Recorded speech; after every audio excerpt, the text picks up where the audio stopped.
Joining us by phone from Pennsylvania is Kerry Walters, author of 2 short biographies. I have them right here, actually.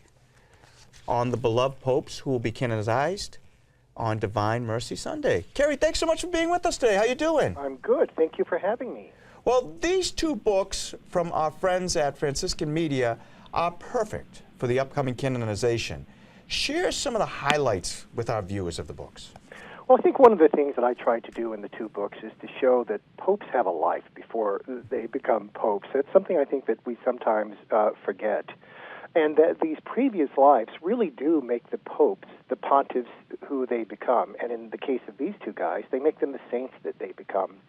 So when it comes to John XXIII, the book focuses upon his early formative years in the country, focuses upon his many years of diplomatic service, but of course really highlights Vatican II and the encyclicals that came from him during his short stay in the Vatican. John Paul II, same thing, focuses upon the early suffering in his life, focuses upon his ongoing battle with the communist regime in Poland, but really tends to highlight the years of his pontificate.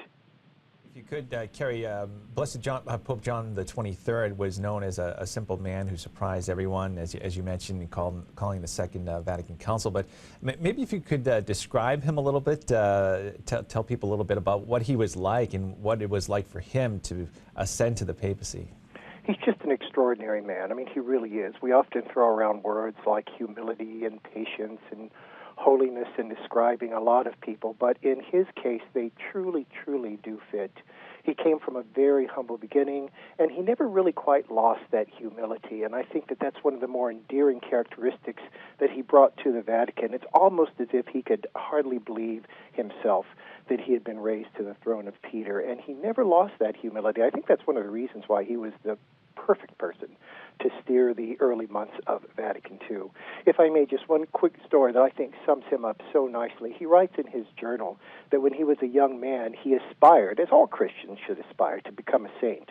And what he began to do was to copy, to mimic the lives, the actions, the devotions of his favorite saints until he came to the realization that that's not how one becomes a saint, by simply copying.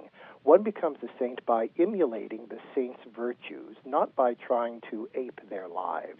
And that insight, I think, served him as the inspiration for working on his own sainthood throughout his entire life.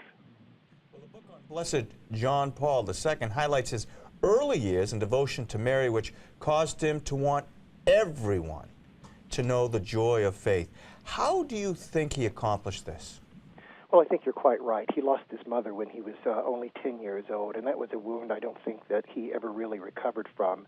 And as a consequence of that wound, he really did turn to Mary for comfort. In the most dramatic, I think, way in which he encouraged the rest of us to venerate Mary was in the way that he responded to the assassination attempt. That horrible moment when he was shot by Ali Aga. Of course, we all know that the bullet that was taken out of him, he later fixed to the crown of the statue of Our Lady of Fatima. And he always had said that he thought that she guided the bullet away from hitting any vital organ in him.